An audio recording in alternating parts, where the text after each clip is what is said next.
Hi everybody, and welcome to the Kidney Coach YouTube channel. I am naturopath Fiona, co-author of The Kidney Disease Solution and co-founder of Cahill, our nutraceutical and herbal products that go alongside the Kidney Disease Solution. I'm a fully qualified naturopath, and I'm joined today by the amazing Emily Cahill. Emily is also a fully qualified naturopath and registered nurse. She has a special interest in all things oncology, kidney disease, and neurological diseases such as MS. And she works with me in other company, The Wellness Gurus. So we're the two naturopaths there. And Emily, like I say, she's in a big hospital here in Melbourne, Australia. She's also the only qualified naturopath to take people through the Kidney Disease Solution. And apart from Duncan, I work with people one-on-one to tailor that.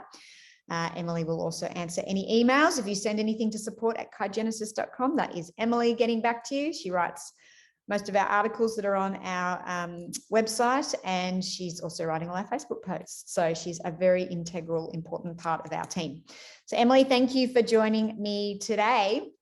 We thought we'd just have a general discussion because one of the things that we love at the Kidney Coach is about treating the whole person and treating a person and not a disease. And so while we have the Kidney Disease Solution, which is really, we've got nutraceuticals and nutrition that we really know works well with helping improve kidney function, as well as herbs, and then our alkalizing diet and Nana's tea and all of those sort of things. One of the things that we often talk about and promote, especially in the updated version of the book. And if you've got the program, you'll know I recorded a meditation for it. We've got 2 meditations and yoga and things like that, is meditation and mindset, and how and why that might be just as important as getting all the physical matter to matter stuff right.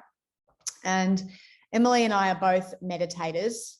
I think I'm a little bit more addicted to it than Emily is, because I have been meditating for a very long time now, and I meditate between 3 and 6 hours every day. So we just wanted to have a general conversation. We won't get too scientific about why maybe putting meditation into your daily routine, regardless of what health condition you have, but with kidney disease, might be super useful. So Em, is there anything you wanted to start with or overview here about why you think meditation would be beneficial from anyone? I mean, because you obviously work with people, not just kidney disease, but cancer and things like that. And so I know when we hear the word cancer, people, all the stress hormones that go, and I think it's the same for people diagnosed with kidney disease. Once they look into it and think, oh my goodness, there's no cure and I'm going to end up on dialysis or having a transplant, which is what most nephrologists are going to tell their patients. We know that outcome can be quite different, but they're hugely big stressful events for people to go through. So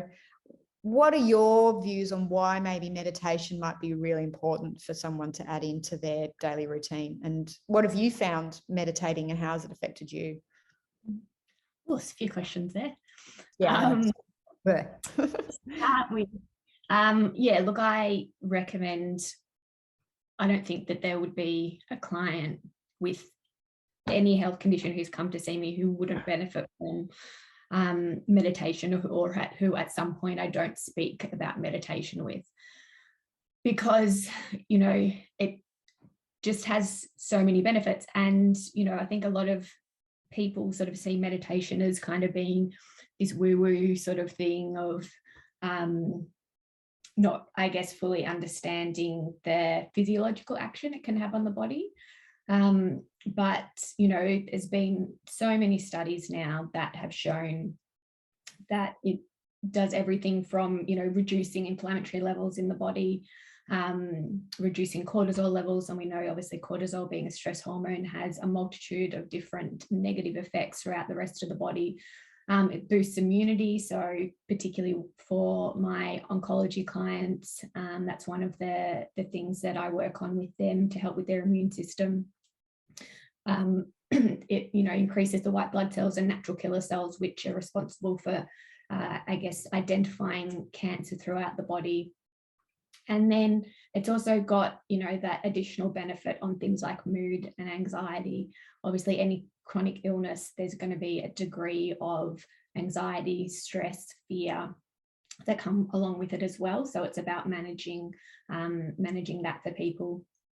And I guess one of the things that I find really interesting about it, and I love about it, is that it actually changes the structure and the function of your brain. And that's sometimes the way that I for people who are maybe a little bit unsure or a little bit resistant to meditating, you know, that's sometimes the way I can kind of get in with them, is talking about the way it actually changes our brain. It changes the way we respond to stress or a stressful situation, because it makes certain parts of our, like our hippocampus, and changes the size of our amygdala, which is like our fear center in our body. So it's definitely more than just you know, relaxation strategy. Yes, can be great in terms of relaxation, but it's just got so many other, I guess, effects on the body and benefits on the body as well. What have you found meditating? I know I'm a bit crazy when it comes to meditation, and I meditate a lot more, but you know, I know you got quite into it there for a while, and you and I were at a couple of big meditation retreats together. What did you, and I've watched Emily meditate when I used to be a team leader for Dr. Joe before the pandemic. I've watched Emily on the floor, and I know she can zip out into the wherever you go when you meditate, because I've had to try and get you back in your body when we've come back. Emily, come back to us. So what has been some of your experiences while meditating, and how did they feel in your body, and how did you feel after it? So I've done various different types of meditation over the years. I think during periods of time where I am more consistently meditating, one of the things for me that I noticed is that even outside of that, obviously, of that time period of meditation, just the way I feel about myself, the world, the way I interact with the world changes. It's almost like it sort of just puts like I don't know, a calming blanket on everything. So things that would typically either bother me, irritate me, make me angry, whatever it is, just don't have the same effect on me when I am sort of meditating consistently. And I think being able to have that experience of almost, I guess, disconnecting sort of from your body, also almost, I don't know, it kind of made me realize what was important in life. I think we focus so much on the physical, which, you know, yes, that's important to focus on as well, but that's just such a small part of who we are. And it's such a small part of the way we relate to the world. And so I think it's, yeah, giving you that insight too. Yeah, I think that's a good way of putting it. And like you said, there's so much scientific evidence on there. And, you know, I'll mention Dr. Joe Dispenza a bit, because I feel like he's in the leading forefront of this. He's big on the science, and they just did a live stream from Marco Island about the latest science that they had, and all the genetic markers that change when people meditate and when they have what he calls mystical experiences. And it's really amazing, especially around cancer and the downregulation of inflammation and the boosting of the immune system. And as Emily mentions, it changes brain structures, and the amygdala, it shrinks. But one of the other things that we know in meditation is something called the default mode network. And that's the thoughts, belief patterns that you develop over a year. It's how you think and perceive the world. Everything runs through that default mode network. And it sounds like a computer program, but it's like you see the world a certain way because of these beliefs. And then, you know, your default mode network is when you're not really thinking about things, your natural reactions and processes to things. And what they've found is that, I think it was a study done in Australia, that people that just meditated for 20 minutes every day for 6 weeks, the whole default mode network changed, which means the way you perceive the world changed, which I think is just fascinating, because, you know, we are subject to our beliefs and our perceptions. If you grow up with a parent who is really ill due to, say, kidney disease or something, and then you get diagnosed with it, you're going to have a different emotional response due to your experience with a parent going through a disease versus someone that may not have had that before. And that's all resting in this default mode network and the amygdala and things like that. And so having the ability to change that and how you perceive your world totally changes your world's view, because you're seeing the world through a completely different life lens. And I'll never forget, as Australians, we're a bit cynical, I think. Well, at least I am. And so when I started these Dr. Joe events, I'd go to these events. When I started, there was 500 to 600 people. Now there's like a couple, 3,000, 4,000. But when I started, I remember thinking, wow, these people are so heartfelt. And I remember like, this can't be genuine. These people cannot naturally be like this all the time.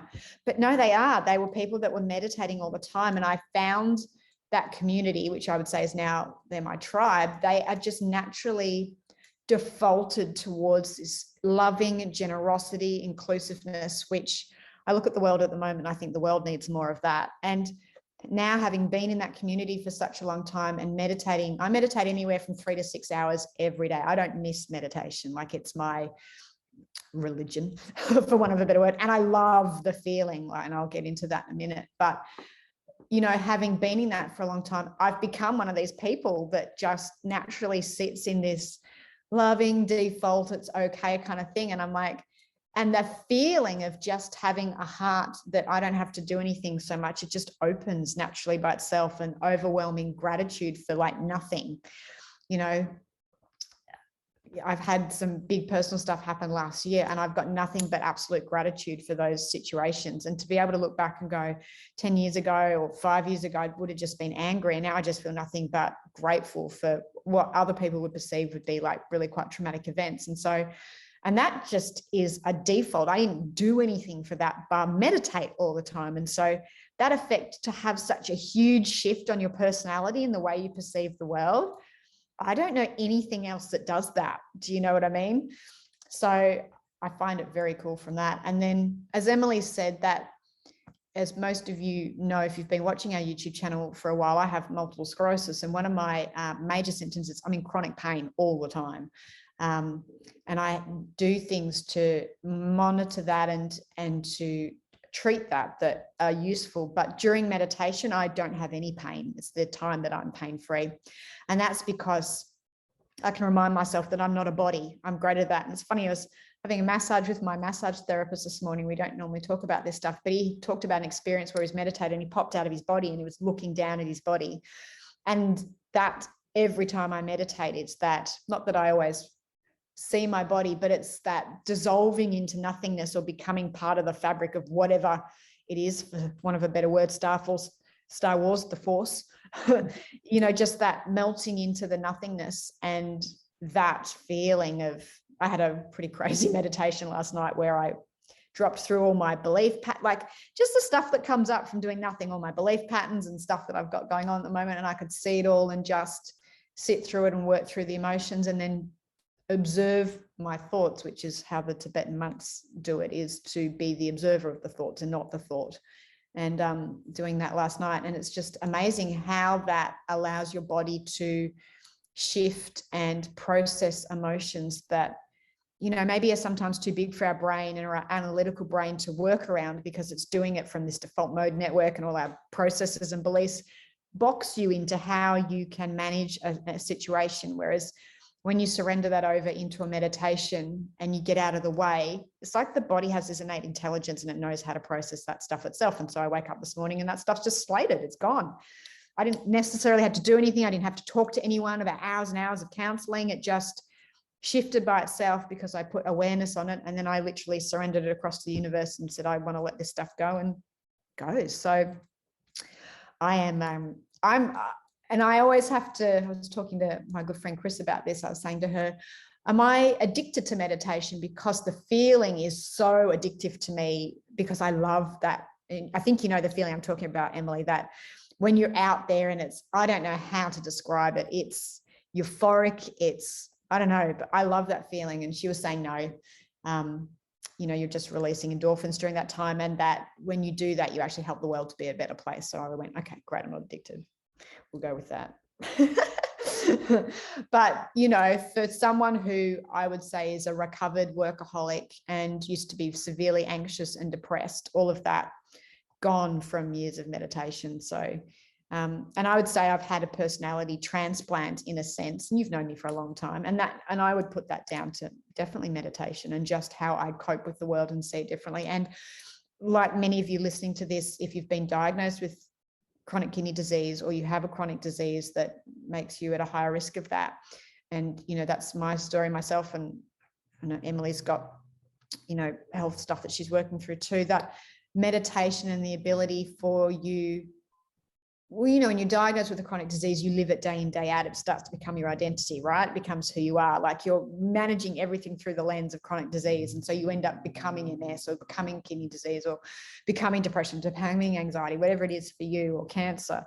And for me, meditation breaks that. I am just someone who has a health condition that is part of who I am. And in often, most cases, I can actually be pretty grateful for it. So I don't know anything else, again, that does that, like meditation. Like, I don't know, the amount of talk therapy I'd have to do to get to where I am, you know, versus meditation and then doing that sort of stuff together. So yeah, as you can tell, I love meditation. And so you said you've done a lot. I mean, I'm obviously a big Dr. Joe proponent. So if anyone wants to know more about that, he's got some great courses, and he's got so much free YouTube content. It's not funny. So if you want to go and hear people that have heard, like I've seen some miraculous stuff, you want to go and see that, you can go to his YouTube channel or his website. If you Google Joe Dispenza, a lot will come up. But Em, what do you find is the best? Because I know you're obviously not just, I know you know his work, but there's other stuff. What have you found there useful for you? Yeah, so I'd say probably Dr. Joe's work and meditations, definitely. But the other thing as well that I do quite a bit of that I find useful is mindfulness meditation. For me, I have a very chatty mind. Yeah, I know. It's quite quiet in there. So, and yeah, I think actually thinking about it, I think part of this also came from being a nurse, is that I almost have been taught that I constantly am thinking of the next thing. So I noticed at work, particularly, you know, I'll be doing one thing, but in my mind is the 5 other things that I have to do. What time is that next medication due? What's happening with this patient? Da, da, da. And so, you know, that was then starting to happen outside of my work as well, where I was very rarely just in the present, and very rarely focusing on what was going on at the time. So I found mindfulness for that really helpful. And that's something that I also actively do at work, is I practice mindfulness. And I started doing that at a point where I was starting to get a bit, finding nursing a bit difficult, wasn't enjoying it as much, letting, you know, things sort of get on top of me. But I found that as soon as I switched to being mindful at work, it completely changed my entire experience of my job. Wow. And that, yeah, again, just that enjoyment of my work and the gratitude of being with people, you know, when they're really unwell, and, you know, being able to be there and be really present with them, just completely, changed the way I experience work. So that's been really helpful for me. So mindfulness meditation is something that I do as well. And for people that aren't aware of what mindfulness is, do you want to give a quick synopsis of what that means for you?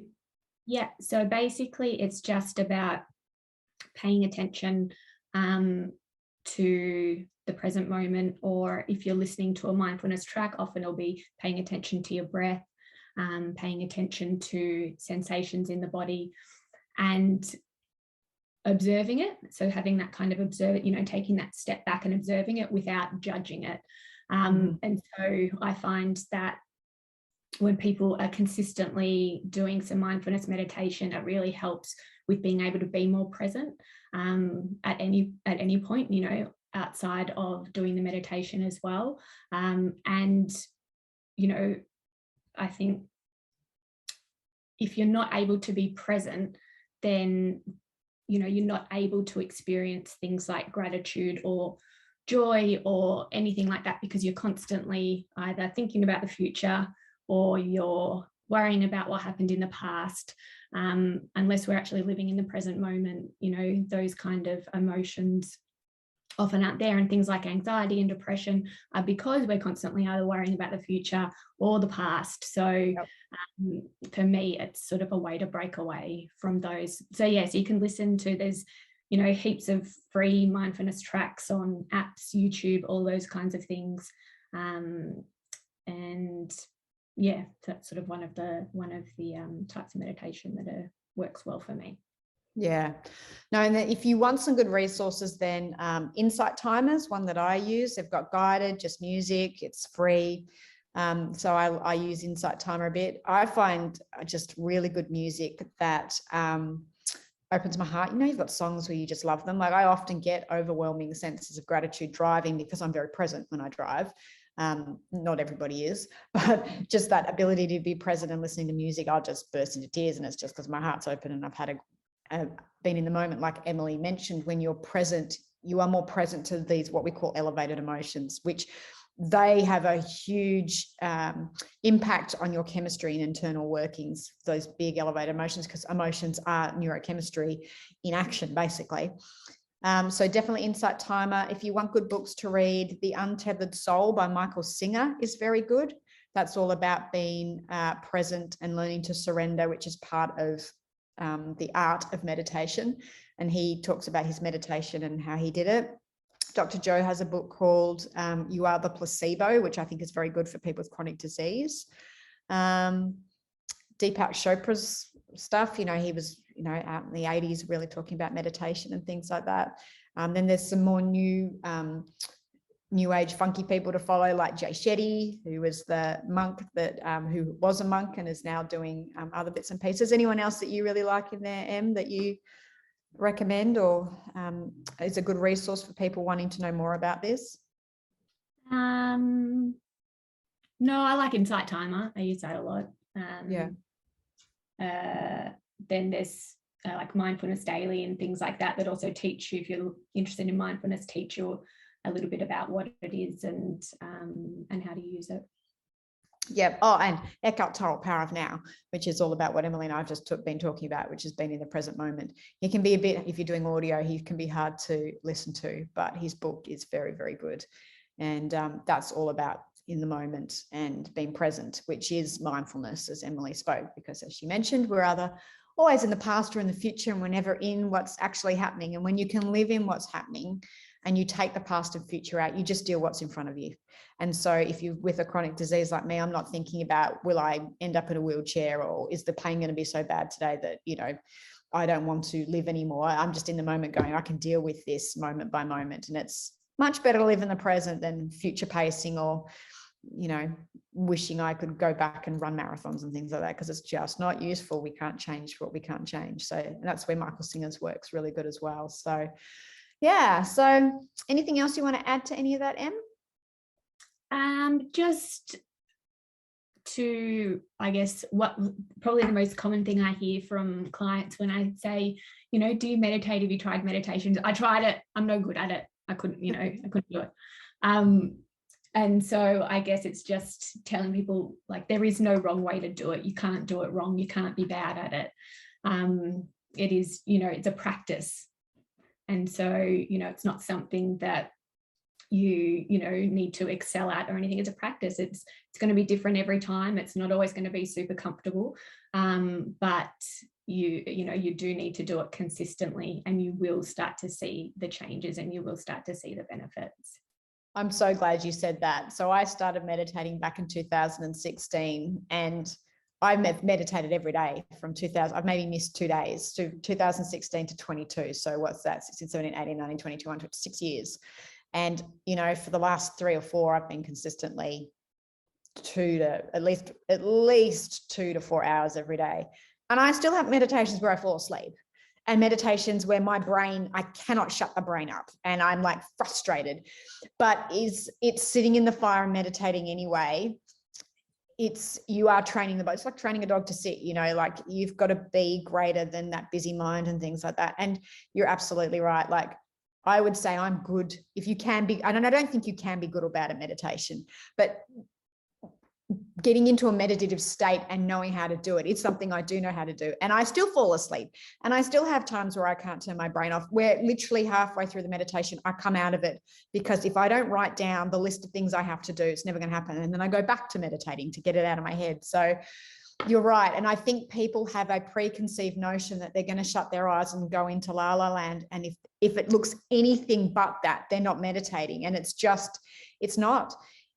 Even if you just start for 5 minutes and all you do is count your breath, I'm breathing in 1, 2, 3, 4, breathing out 1, 2, 3, 4, and you just turn the mind off. If you just start there, it's all about being able to be the observer of your thoughts and get out of the pattern of thinking you are your thoughts, because you're not, that you are not that.